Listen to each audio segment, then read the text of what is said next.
오늘 말씀은 그림책 하나를 소개하며 시작합니다. 제가 2주 전에 교회 주보 컬럼에도 소개한 그림 동화책인데요. 제목은 민들레는 민들레라는 그림책입니다. 제가 민들레꽃을 좋아해서 찾아보다가 우연히 도서관에서 발견한 보물 같은 그림책입니다. 그림도 예쁘고요. 또 길지 않아 제가 전문을 그림과 함께 소개하고 말씀을 시작합니다. 그림책의 내용은 아주 단순합니다. 민들레의 처음부터 끝까지 생장 과정을 보여주는 그림과 글이 전부입니다. 싹이 터도 잎이 나도 꽃줄기가 쏙 올라와도 민들레는 민들레. 네, 한 컷 한 컷씩 좀 맞춰서 천천히 하시면 됩니다. 여기서도 민들레, 저기서도 민들레, 이런 곳에서도 민들레는 민들레, 혼자여도 민들레, 둘이여도 민들레, 들판 가득 피어나도 민들레는 민들레, 꽃이 져도 씨가 맺혀도 휙 바람 불어 하늘 날아가도 민들레는 민들레. 이게 전부입니다. 그런데 이 책을 다 읽고 나면 이 민들레가 참 대견하고 대단하게 느껴집니다. 언제 어디서든 민들레는 민들레입니다. 민들레의 어떤 생장 과정이든 민들레는 민들레입니다. 이게 참 은혜가 됐어요. 꽃이든 싹이 나고 꽃이 피고 지고 꽃이 하나 남든 그 꽃이는 민들레입니다. 심지어 그 민들레가 아스팔트 위든 길가 한쪽이든 심지어 아무도 보지 않는 지붕 위에 피어있든 민들레는 민들레입니다. 제가 이 동화책을 읽으면서 떠오른 우리 기독교 또 동화책 하나가 생각났습니다. 제목은 미국 동화책인데요. 너는 특별하단다. 작가이자 목사님이 쓰신 글입니다. 이 책의 내용은 한 목각 인형 마을 안에서 일어난 일입니다. 다 목각 인형들이 하루 종일 마을 안에서 하는 일들은 서로 금표 딱지를 붙이거나 아니면 회색빛 딱지를 붙이는 일이 전부입니다. 크고 잘생긴 인형들은 금빛 별표를 붙여줍니다. 나뭇결도 안 좋고 작고 못생긴 나무 인형들에게는 회색빛 별표를 붙여줍니다. 그런데 이 주인공 이 나무 인형은 온몸에 회색빛 표시만 붙어있는 인형입니다. 그러다가 하루는 이 언덕 마을 위에 있는 이 모든 목공 인형을 제작한 이 목공소의 목공 장이를 만나지요.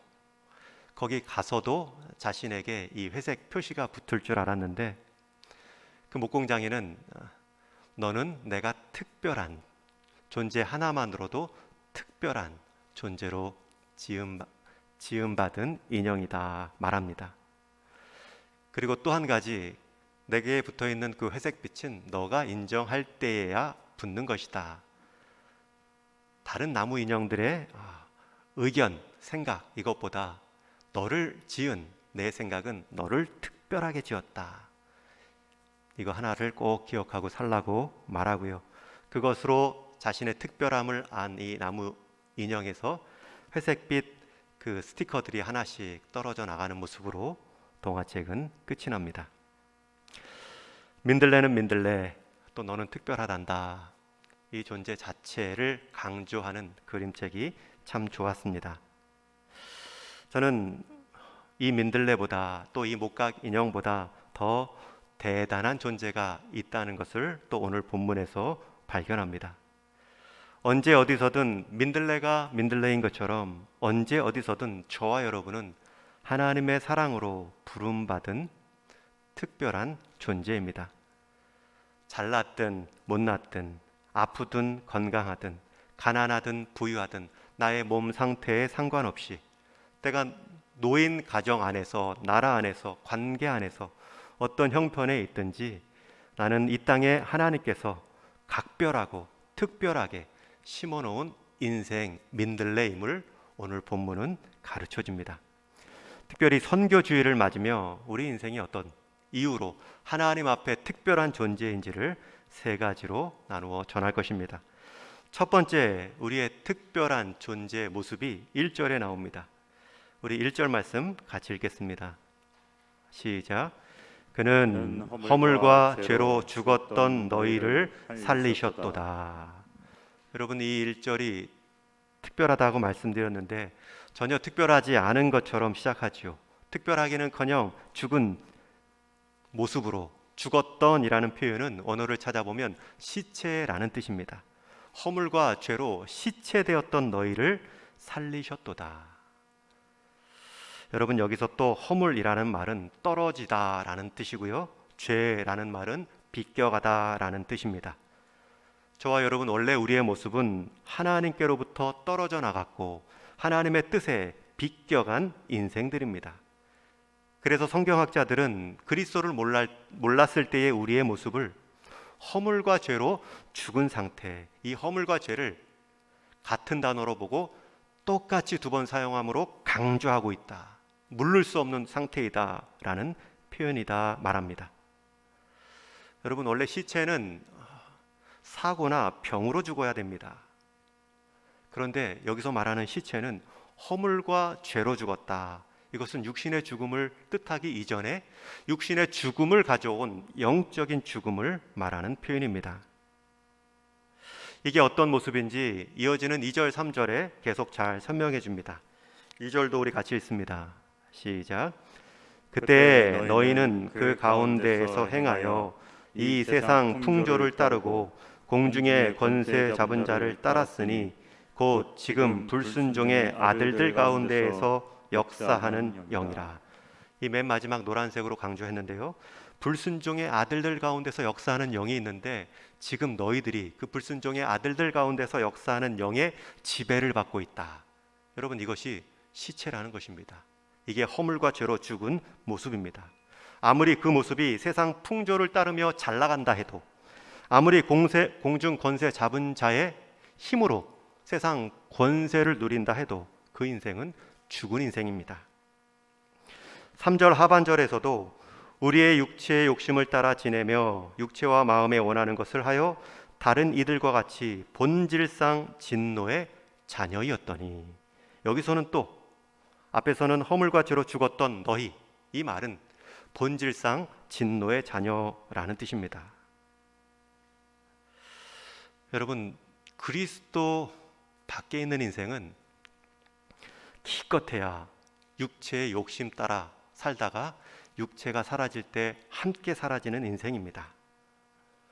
그리고 그 육체로 살았던 삶의 대가를 받아야 되죠. 본질상 진노의 자녀여라. 칼빈은 이 상황을 전적 타락이라는 신학 용어로 설명합니다. 모든 인류가 직면한 전인격적인 죄성을 말하고 있습니다.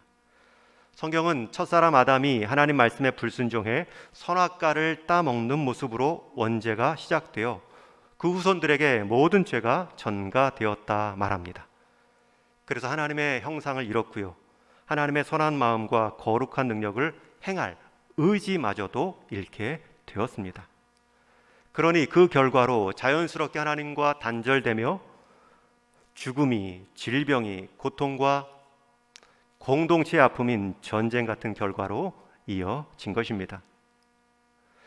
사도 바울은 더 생생하게 묘사합니다. 로마서 7장 23절에 보면 죄 아래로 사로잡아 오는 것을 보는도다. 여러분, 죄를 하나의 인격체로 묘사하고 있습니다. 죄가 힘이 있어서 우리를 끌고 다니는 영향력이 있는 존재로 말하고 있습니다. 내가 선택해서 죄를 진 줄 알았는데 그 전에 죄가 나를 막 끌고 다녔다는 말씀입니다. 여러분, 세상은 이 죄에 대해 무지합니다. 둔감합니다. 인간에 대한 낙관적이고 스스로를 위로하며 모든 어려움을 헤쳐나갈 수 있는 존재라 말합니다. 그러나 성경은 우리 인간에게는 그럴 힘이 없다고 못 박아 말합니다. 싸우기는커녕 죄에 끌려다니는 상태이며 죄의 사슬에서 벗어날 수 없는 존재라 말합니다. 모든 소망과 가능성을 무력화시킵니다. 여러분, 이렇게 말하는 이유가 있습니다. 이게 두 번째 특별한 존재와 연결되는데요.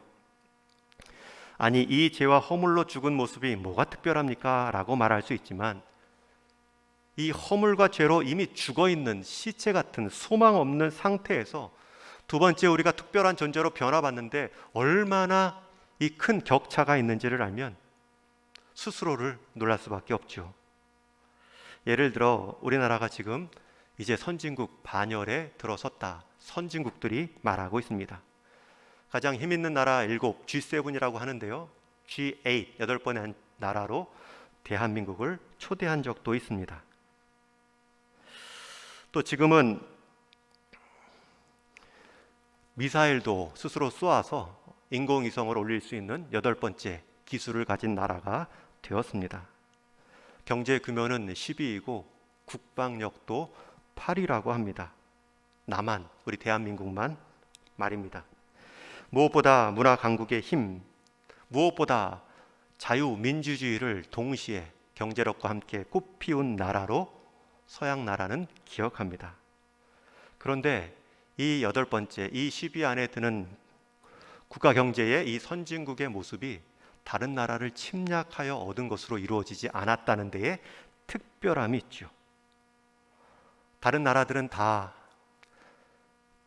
제국주의라는 이름으로 여러 나라들의 자본과 여러 나라들의 도움 속에 자기 국방을 또 자기 경제력을 키워왔는데, 우리나라는 침략 역사가 없는 민족으로 이렇게 성장해 왔습니다. 여러분, 이 정도면 좀 특별하지는 않습니다. 다른 앞에 선진국들도 있기 때문입니다. 그런데 우리나라가 어떤 상태에서 5, 60년 만에 이런 모습을 보였냐면, 500년 왕정의 시작이 있었지만 그것은 왕정 안에 그들만의 리그였고요, 백성들의 삶은 어려웠습니다. 그나마 허약해서 이제 열강의 침략 앞에 문호가 개방되면서 조금씩 무너지다가 일본의 주권을 완전히 빼앗깁니다. 또 일본의 패망과 함께 찾아온 해방이었지만 남과 북이 갈리어졌고 결국은 3년의 전쟁을 치르게 됩니다. 원래도 기반이 든든하지 않았지만 있는 기반마저 전쟁의 황폐함 속에 다 무너졌습니다. 여러분, 거기서 경제력과 문화력과 정치의 선진화를 이룬 모습이 대한민국입니다. 여러분, 이 첫 번째 죄와 허물로 죽은 상태가 왜 특별합니까? 여러분, 특별하지 않은 상황에서 회복된 것이 아닙니다.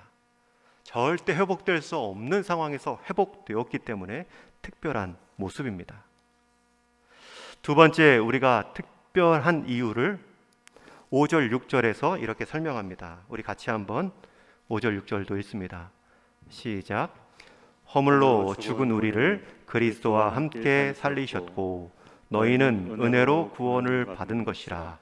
또 함께 일으키사 그리스도 예수 안에서 함께 하늘에 앉히시니.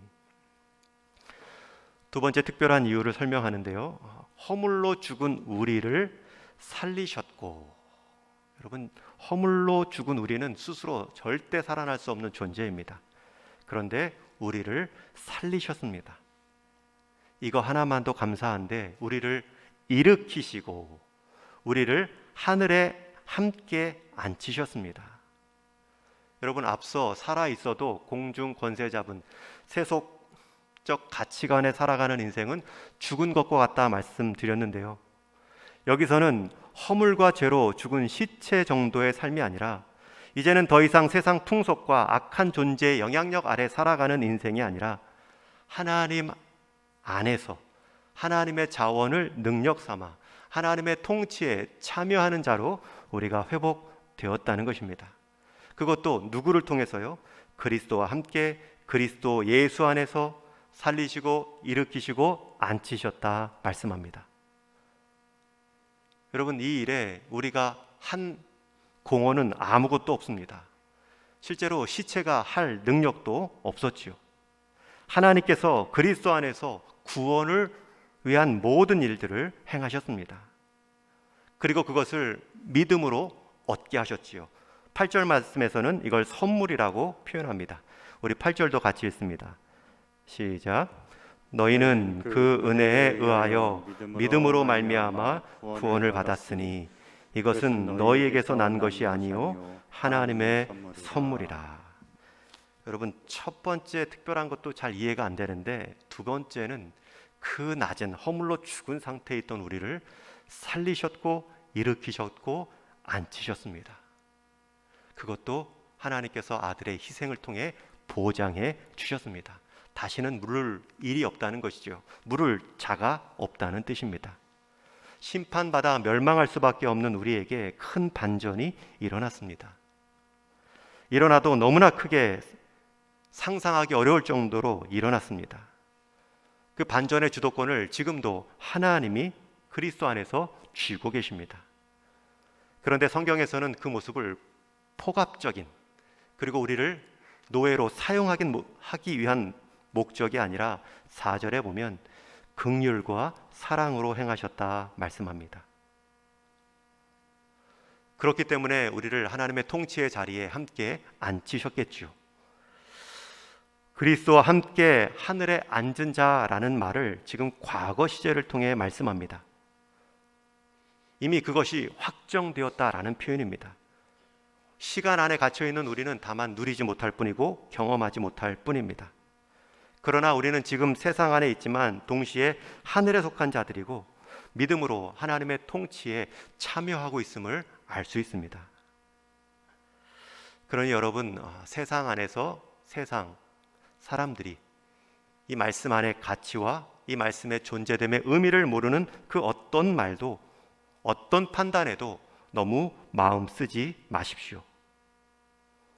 오히려 정말 우리가 마음 쓸 일은 내가 너무 세속적인 영광에 눈이 멀어 이 하나님이 주신 이 생명의 자리, 하나님이 함께 누리게 하실 이 통치의 자리에 선물을 내가 너무 소홀히 여기고 있는지 우리의 믿음을 살피셔야 됩니다. 이제 마지막 세 번째, 여기서 놀랄 존재가 아닙니다.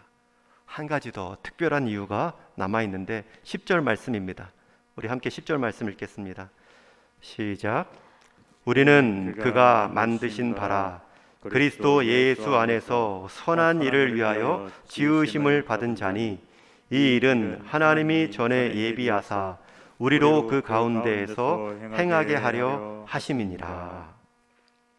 여기서 노란색 표시로 된 우리는 그의 만드신 바, 그가 만드신 바, 여기서 만드신 바라는 단어가 포이에마입니다. 헬라어로 예술 작품이라는 뜻을 갖고 있고요. 영어 단어로 시가 포임인데 이 포이에마에서 나온 단어입니다. 여러분, 우리는 그가 만드신 바인데 어떤 만드신 존재이냐면 예술 작품입니다. 한편의 시입니다. 우리는 예술 작품을 보며 그 작품을 만든 작가, 예술가들을 떠올립니다. 우리는 시를 읽으며 시인의 성품을 느낄 수 있습니다. 여러분, 우리는 그가 만드신 바라 작품, 명작이요 시입니다. 그런데 우리를 왜 만드셨더라고요? 그리스도 예수 안에서 선한 일을 위하여 지으심을 받았다. 우리를 그 가운데에서 행하게 하려 하셨다. 저와 여러분은 하나님이 지으신 예술 작품이요 시입니다. 그리고 세상은 우리를 보며 우리를 지으신 창조주 하나님을 기억하게 만드셨습니다. 여러분, 그 10절의 마지막 파란색 부분에 이 일은 하나님이 전에 예비하사 우리로 그 가운데에서 행하게 하려 하심이라. 이건 하나님의 의지라는 거예요. 내가 이렇게 내 영광을 너희들을 통해 나타내겠다라는 뜻입니다. 여러분, 세상 피조물 가운데 하나님의 영광을 드러내는 존재는 많습니다. 위엄을 보여주고 능력을 보여주는 존재는 많습니다. 그러나 하나님이 어떠한 분인지 그 성품을 알려주는 존재는 우리 사람뿐입니다. 여러분, 우리가 얼마나 특별합니까? 저와 여러분, 우리 인생의 끝은 작품으로 완성됩니다. 그리스도 예수 안에서 선한 일을 위해 지금도 지어져 가고 있습니다. 여러분, 여기서 말하는 선한 일이 무엇입니까? 앞에 7절에 보면 우리 7절 말씀도 함께 있습니다. 시작. 이는 그리스도 예수 안에서 우리에게 자비하심으로써 그 은혜의 지극히 풍성함을 오는 여러 세대에 나타내려 하심이라. 하나님의 은혜의 풍성함을 나타내는 일이 선한 일입니다. 그 일 때문에 우리가 구원받았고요, 그 일 때문에 우리가 지금 하나님의 작품이 되어가고 있습니다. 여러분, 얼마나 놀랍습니까? 처음 허물과 죄로 죽은 자, 시체로 시작했습니다. 생명력이 전혀 없는 인생입니다. 생명력의 피로조차 느끼지 못했던 전적 타락한 인생입니다. 그런데 그리스도 안에서 생명력을 부여받았습니다. 그렇게 살아가는 것 정도가 아니라 이제는 우리를 지으신 하나님을 드러내 보이는 작품으로 빚어져 가고 있습니다. 세상은 저와 여러분, 우리의 삶을 통해 지금 하나님을 보고 있는지요? 하나님의 성품을 느끼게 하고 계신지요? 영국의 집시 출신의 전도자 스미스라는 분이 계십니다. 이분의 간증인데요, 한 행인이 지나가며 대학생들에게 전도하고 있었습니다. 대부분의 학생들은 그 전도자 행인을 피해 지나가는데 한 학생이 일부러 다가와 말을 겁니다. 선생님, 아직도 성경에 예수가 물을 포도주로 변화시켰다는 그 기적이 일어날 수 있는지요? 그러자 전도자가 말합니다. 학생이 원한다면 예수가 물을 포도주로 만드는 정도가 아니라 포도주를 물로 만들어지는 역사도 일어날 수 있네. 내가 지금 당장 보여줄 수 있네. 그럼 보여주시지요. 학생은 바로 요청했고요. 그러자 그 전도자는 학교 건너편에 있는 마을에 가서 집시 스미스라는 사람이 누구인지 아느냐 물어보게. 아마 마을 사람들은 고개를 가로저으며 그가 악명 높았던 알코올 중독자였음을 말해줄 걸세. 단 하루도, 아니 단 한 시간도 술을 마시지 않고는 살아갈 수 없던 사람이었다 증언할 것이네. 그런데 그가 지금은 술 한 방울도 마시지 않고 물만 마시면서 마치 술에 취한 것처럼 인생을 감사함으로 기쁘게 살아가고 있다네. 그 사람이 바로 자네 앞에 서 있는 나일세. 예수께서 기적을 행하신 것이지. 그분은 지금도 물로 포도주로 만드실 뿐만 아니라 포도주를 물로 바꿀 수도 있다네. 여러분, 이 집시 출신 천막 생활을 했던 이 전도자 스미스는 지금 찾아온 학생에게 변화된 자신의 삶으로 자신을 변화시킨 하나님을 전하고 있습니다. 단 하루도, 한 시간도 술 없이 못 살았던 그가 자신을 구원해 주시고 하늘 보좌 위에 함께 앉혀주신 그 긍휼, 그 자비로움을 경험하며 이제는 물을 마셔도 포도주처럼 기쁨을 경험한다. 변화된 삶을 간증합니다. 자신을 변화시킨 그리스도를 증거하는 아름다운 시로 쓰임 받고 있습니다. 이 집시 스미스는 후에 구세군의 창시자 윌리엄 부스를 만나 더 많은 사람들에게 복음 전도자로 쓰임을 받습니다. 또 한 번은 그가 많은 전도의 열매를 거둔 후에 한 성도가 찾아와 어떻게 그런 많은 열매를 얻을 수 있습니까? 방법에 대해 질문했을 때 이렇게 대답합니다.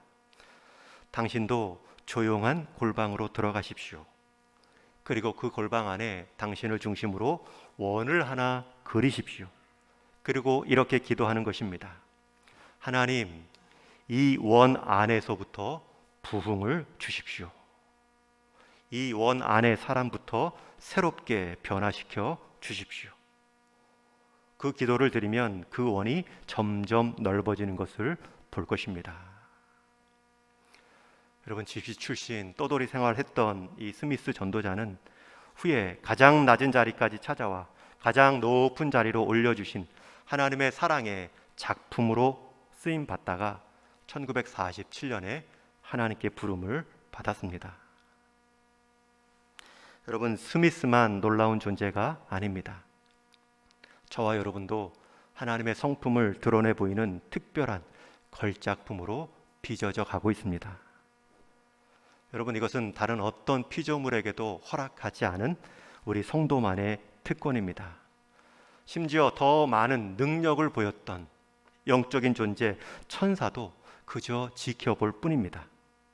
그래서 베드로 사도는 이 일의 특권이 얼마나 큰지 이렇게 말하고 있죠. 우리 베드로전서 말씀도 한번 같이 읽습니다. 시작. 이 섬긴 바가 자기를 위한 것이 아니요 너희를 위한 것임이 계시로 알게 되었으니 이것은 하늘로부터 보내신 성령을 힘입어 복음을 전하는 자들로 이제 너희에게 알린 것이요 천사들도 살펴보기를 원하는 것이니라. 성령을 힘입어 복음을 전하는 그 모습은 천사들도 그저 지켜볼 뿐이다 말씀합니다.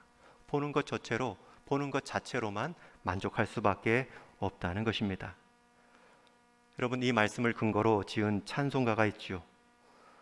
우리가 지금은 나그네 되어도 화려한 천국에 멀잖아 가리니 이 세상 있을 때 주 예수 위하여 우리가 힘써 일하세. 주 내게 부탁하신 일 천사도 흠모하겠네. 화목케 하라신 구주의 말씀 온 세상 널리 전하세. 여러분, 우리가 이런 존재입니다.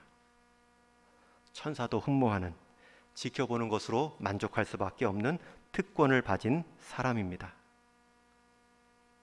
여러분, 우리가 우리 인생의 목적을 무엇으로 삼고 있는지, 마지막 하나님 앞에 섰을 때 우리 인생 돌아봤을 때 무엇이 참 아쉽다, 후회스럽다 라고 말할 기준은 무엇입니까? 한 가지밖에 없습니다. 내 인생을 통하여 하나님의 영광스러움이 드러났는가, 그 일에 내 삶을 맞추어 살아갔는가. 여러분, 그렇게 살아가야 우리 인생 자체가 복을 받습니다. 육신의 생명 있는 동안 우리의 삶의 밀도가 그리스도를 가장 경험하는 밀도로 유지될 수 있습니다. 그리고 그러한 인생을 하나님께서 약속하신 것처럼 나머지 필요한 것들을 채워주시죠. 이 모든 것들을 더하시는 하나님의 섬세한 손길을 경험할 수 있습니다. 여러분, 하나님은 돌로도 아브라함의 후손을 만드실 수 있고 세우실 수 있는 분이신데 굳이 우리를 통하여 하나님의 영광스러운 복음 전도자의 길을 이어가십니다. 왜 그러셨을까요? 그 길을 통해 우리가 복받기를 원하시는 겁니다. 마치 우리가 가장 많이 배우는 것은 가장 많이 가르칠 때 배우는 것과 같습니다. 많은 분들이 전도한 후에 고백하죠. 내가 그리스도를 좀 더 경험합니다. 하나님은 그렇게 일꾼들을 부르시고요, 그런 일꾼의 복을 주십니다. 이사야 선지자를 통해서도 하나님은 내가 너를 일꾼 삼은 이유가 여기 있다 이렇게 말씀하시죠. 이사야서 43장 말씀 같이 읽습니다. 시작. 나 여호와가 말하노라. 너희는 나의 증인 나의 종으로 택함을 입었나니 이는 너희가 나를 알고 믿으며 내가 그인 줄 깨닫게 하려 함이라. 여러분, 증인이 되어야, 종이 되어야 얻게 되고 알게 되는 하나님이 있습니다. 우리는 얻고 나면, 알게 되면 증인이 되고 종이 되겠습니다 말하지만 하나님은 증인이 되고 종이 되어야 내가 너희에게 보여줄 내 성품이 있다 말씀하죠. 여러분, 우리가 그리스도를 드러내는 삶, 그리스도를 드러내는 삶을 격려하는 삶, 그래서 함께 더불어 성장하는 삶, 그런 교회만이 누릴 수 있는 복이 있습니다. 여러분, 우리가 복 받고 전도하는 것이 아닙니다. 전도하며 받는 복이 있습니다. 여러분, 복 받고 선교하는 것이 아닙니다. 선교하기에 받는 복이 있습니다. 우리가 우리 대신 땅끝에 나가 복음 사역을 감당하는 선교사님들 기도하고 후원하고 격려하고 있습니다. 기회가 되면 찾아가 형편도 살피고 동역의 필요를 보고 있습니다. 여러분, 이 자체로 받는 복이 있습니다. 그리고 이 자체로 하나님은 절대 복음의 과업은 현장 선교사들만 통해 이루어지는 것이 아님을 가르쳐 주십니다. 여러분의 일생에서 이 하나님의 마음을 품고 하나님의 일에 전심한 기간들은 얼마나 됩니까? 내 인생 나라를 위해서도 2년, 3년을 드리는데 하나님 나라를 위해서 내가 내 시간 떼어드리자. 여러분, 하나님 앞에 섰는데 하나님 앞에 섰을 때 하나님을 위해 떼어드린 시간이 하나도 없을 때 얼마나 미안할까요? 우리는 하나님께 내가 당한 특별한 어려움이 있으면 특별한 은혜로 이기게 해주십시오 라고 기도합니다. 그러나 우리는 하나님 앞에 내가 특별한 은혜를, 특별한 풍성함을 경험하면 하나님, 내가 특별한 헌신을 하겠습니다 라는 데는 인색하지요. 여러분, 하나님께 받은 특별한 은혜만을 기억하며 특별한 헌신을 해도 하나님의 나라, 하나님의 일꾼들이 큰 격려를 받을 것입니다. 여러분의 생애에 있어서 감사 제목이 있으면 그것을 가능케 한 수많은 그 이전의 헌신자들이 있지 않습니까? 우리의 감사의 제목인 나 이상의 수고에 이건 분명히 특별한 하나님의 돌보십니다. 은혜가 있다 그러면 그 일이 끊어지지 않도록 우리는 특별한 헌신, 헌물, 헌시간을 할 수 있습니다. 하나님은 그렇게 해서 지금까지 교회 역사를 이어오셨습니다. 그리고 그렇게 드린 것이 비움인 줄 알았는데 채움임을 경험합니다. 물론 내 주머니의 채움은 아닐지라도 또 다른 누군가 하나님 백성의 주머니에 채움을 경험하며 전체적으로 하나님 백성들의 총량의 기쁨이 증가하지요. 최근에 GMS 본부에 계신 우리 위기 관리 담당하시는 선교사님께 또 메일과 파일을 받았습니다. 그 받은 메일은 그 파일이 가득 담겨 있는데요, 그분이 그 본부에 계시면서 지금까지 전체 나라의 중국 선교사뿐만 아니라 전체 GMS 통해서 파송받은 분들의 선교 편지를 다 모아서 보내주셨어요. 그리고 본인이 정리하면서 읽어보는데 얼마나 은혜가 되는지 모르겠다. 그런데 이것을 좀 잘 정리해서 제본해서 좀 한국교회하고 공유하고 싶다. 그러면서 이렇게 좀 아이디어를 구하는 내용이었습니다. 그래서 365일 큐티 할 때 한 본문에 한 예화씩 그 귀한 간증들을 나눈 것도 좋습니다. 또 나라별로 또 시기별로 필요에 따라 그 내용들이 다 다를 텐데 종류별로 나누는 것도 좋겠습니다. 제가 그 파일을 이렇게 쭉 찾아보며 읽는데 낮이 익은 선교사님 이름이 있어 열어보았더니 제가 훈련 받을 때 조교셨던, 그리고 저보다 늦게 파송을 받았지만 뒤에 중국 동북 쪽에서 사역하셨던 분의 편지도 있습니다. 그 절지라는 표현이 있어가지고 이게 무슨 말인가 했는데 동북 지역 거친 환경에서 사역하시다가 손가락 하나를 잃은 일을 고백하신 일입니다. 그걸 보면서 제가 너무나 미안했지요. 그럼에도 그는 당한 일로 인해 이루어진 복음의 진보에 대해서 나눕니다. 당했기 때문에 이루어질 수 있는 일만 전합니다. 여러분, 그런 내용들이 가득합니다. 그걸 어떻게 한국교회와 나누고 동력화시킬까? 우리가 기도할 수 있습니다. 지금 많은 선교사님들이 코로나로 사역도 위축되었고 들어와서 국내에 있으면서 눈치를 보고 불편해합니다. 들어가지도 못해요. 그런 분들 위로할 수 있지요. 일단 쉬세요. 일단 건강 챙기세요. 그리고 다음 시대 환경 변화에 이제 준비하는 시간으로 삼으세요.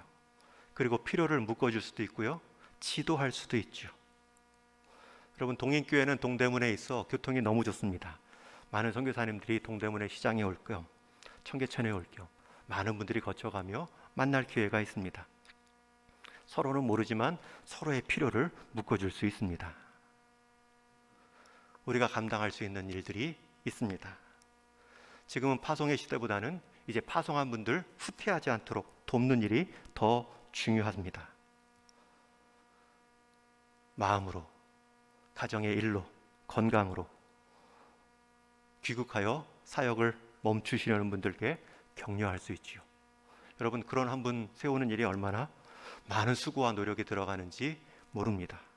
조금만 길을 열어주고 문을 보여주면 계속 사역들을 필요에 따라 이어갈 수 있습니다. 전도와 선교, 이것은 우리가 그저 구원받았다, 우리 사람의 필요를 드러내는 것이 아닙니다.